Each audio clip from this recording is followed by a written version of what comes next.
October 1885, the Arizona Territory. The Dragoon Mountains rise from the earth like broken teeth, their peaks casting jagged shadows across a landscape that has forgotten the meaning of mercy.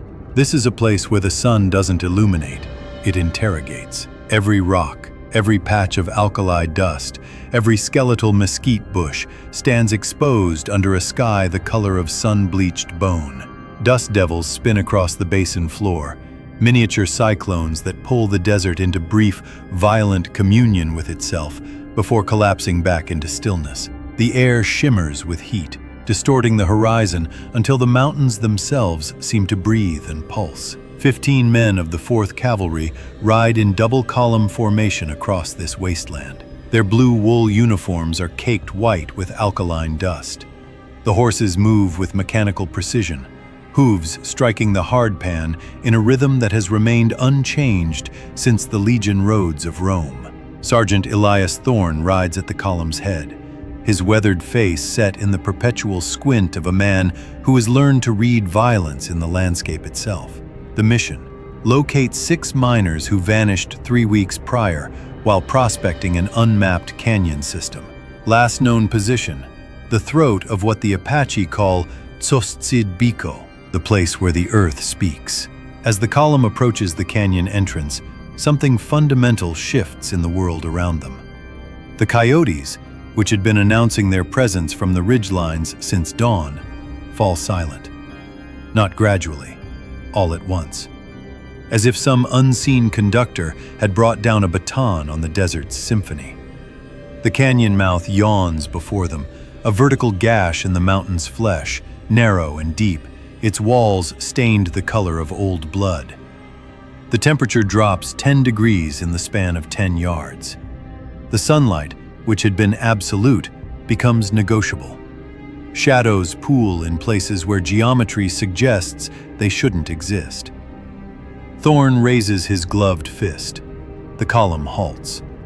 The sudden absence of hoofbeats makes the silence even more oppressive. He can hear his own pulse in his ears. They enter the Red Canyon. The canyon walls rise 200 feet on either side, so narrow in places that 2 horses can barely pass side by side. The rock face is striated with bands of rust red, ochre, and black, geological time made visible. The hooves on stone create a different sound here. Not the hollow clip-clop of open ground, but something denser, more final, like a hammer striking a coffin lid. Thorne's hand tightens on the reins without conscious thought.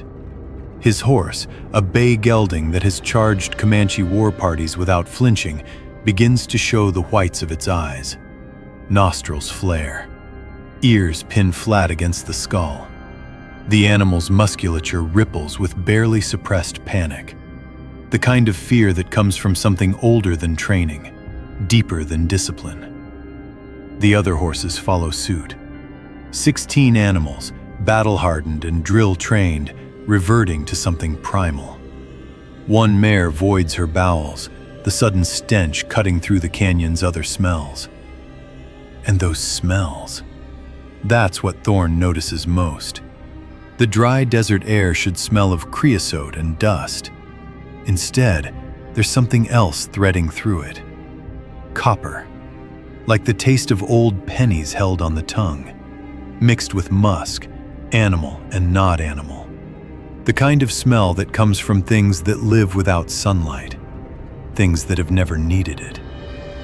The canyon floor shows recent passage. Deep grooves in the sand where something heavy was dragged. Not pulled by rope or chain, there are no parallel lines of transport, but dragged by force, by hands. Or what passed for hands. Private Donovan, the column's youngest, barely 18, leans from his saddle to examine a dark stain soaked into the porous canyon stone. His fingers come away tacky. He lifts them to his nose, then recoils, gagging silently. Not blood, something else. Something that smells like the inside of a cave where things have been dying for centuries. 3 miles in, they find the camp, or what remains of it. 6 tents, arranged in the standard prospector's layout around a cold fire pit. But the canvas has been shredded, not cut, not burned, torn. Long vertical rips, as if massive claws had simply peeled back the fabric like skin from fruit. The tears are too high, 8 feet up the canvas. Nothing human makes marks at that height. The supplies remain untouched. 50 pounds of gold ore sits in neat piles, catching the thin canyon light like captured pieces of sun. Boxes of cartridges, unopened. Sacks of flour, undisturbed. Canteens still full of water. Whatever came here wasn't hungry for food or gold. Thorn dismounts. His boots sink slightly into sand that feels wrong. Too fine, too powdery, as if the normal desert grit has been ground down by eons of something moving through it.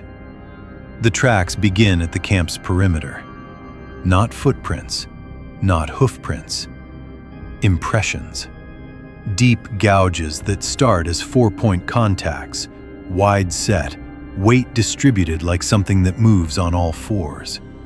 But 15 yards from the camp, the pattern changes. The 4-point contacts become 2. The gait lengthens. Whatever made these marks stood up. The toe impressions, if they can be called that, end in hook-like curves, as if each digit terminated in a sickle of bone or keratin. The stride length is impossible. 7 feet between prints. Nothing with knees that bend forward can achieve that kind of distance. Private Halloran finds the brass casing.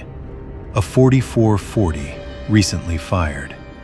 It lies 3 feet from an overturned crate, the brass still relatively bright despite the canyon's corrosive air. Thorn picks it up, rolls it between his fingers.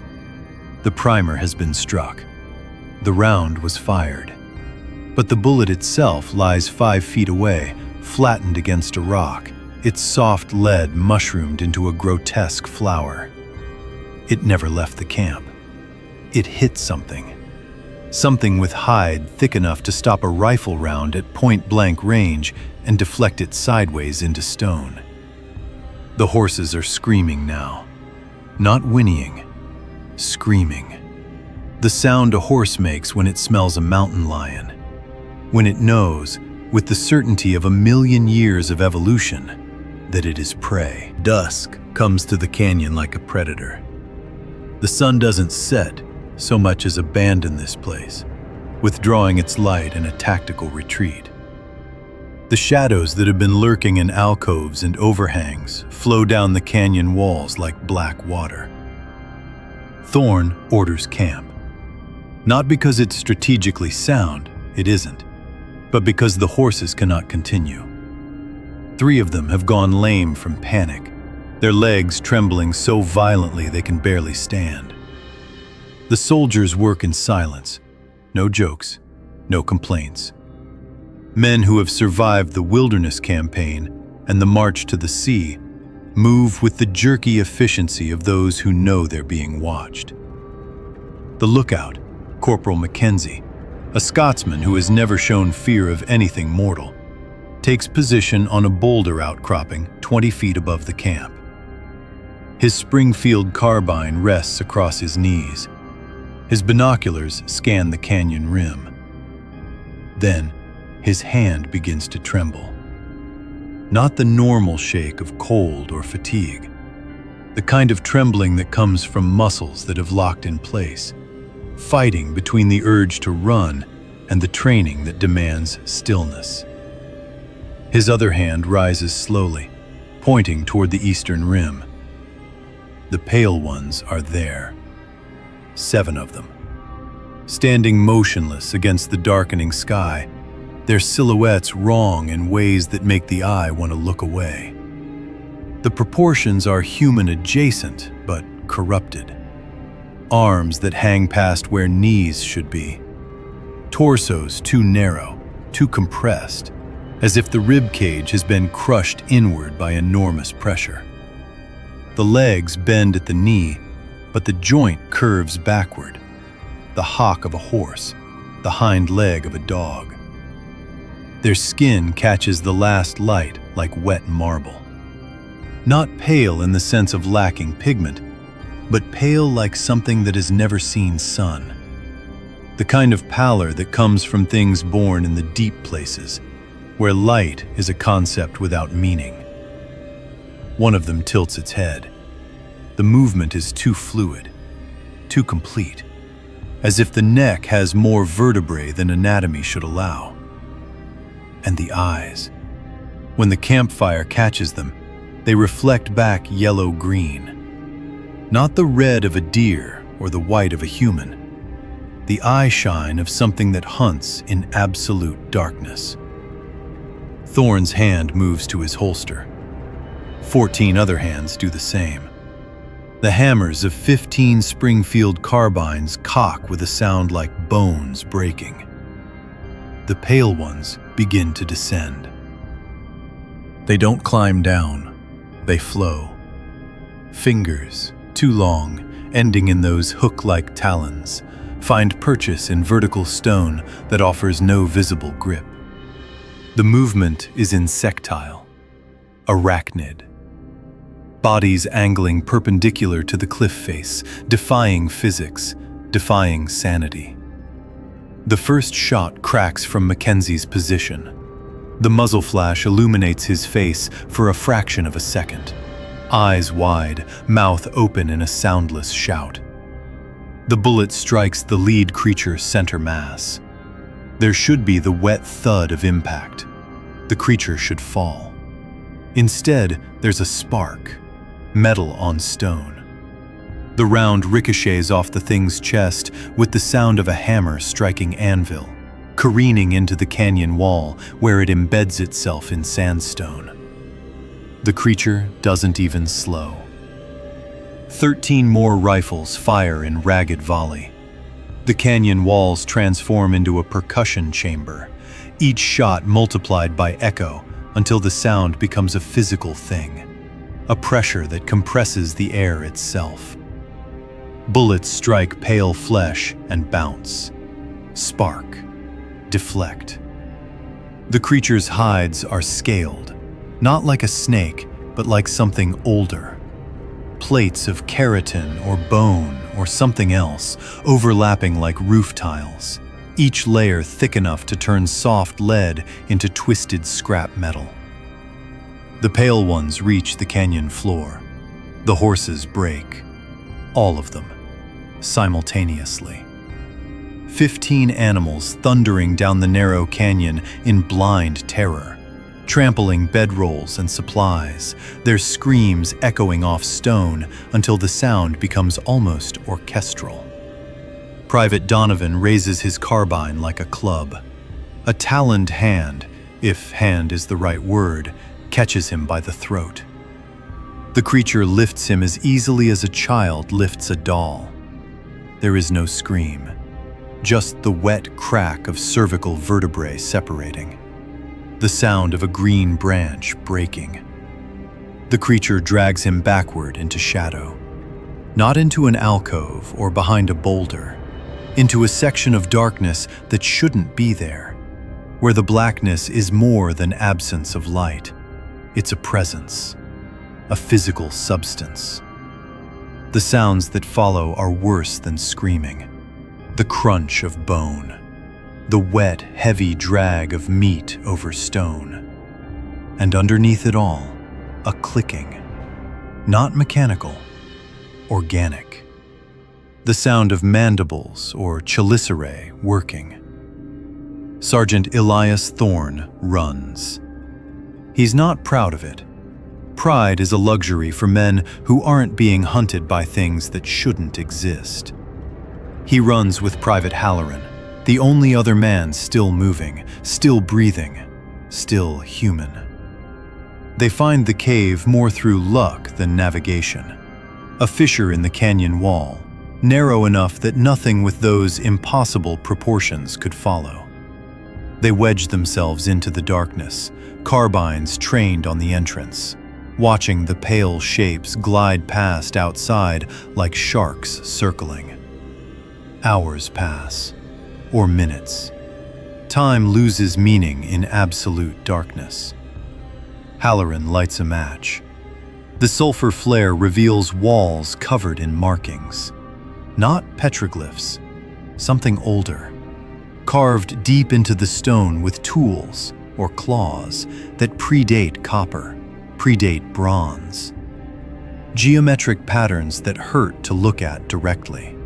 Figures with too many limbs arranged in configurations that suggest worship or warning or both. And from deeper in the cave, echoing up from some abyss beneath the mountain, clicking, regular, patient, the sound of something that has waited for millennia and can wait for millennia more. The match burns Halloran's fingers. He drops it. Darkness reclaims everything. The official report, filed November 3rd, 1885, Fort Bowie. Detachment encountered extreme temperatures and hostile Apache forces. 7 men lost to heat stroke and ambush. Canyon deemed impassable for military operations. The file is stamped closed, then stamped again, sealed. The Red Canyon is removed from all subsequent survey maps. The area is reclassified as geologically unstable. No prospecting permits are issued. No patrols are scheduled. But the canyon remains. It has always remained. Because the earth keeps its own records in stone and bone, and the things that live in the spaces between. And what the earth remembers, no map can ever truly forget.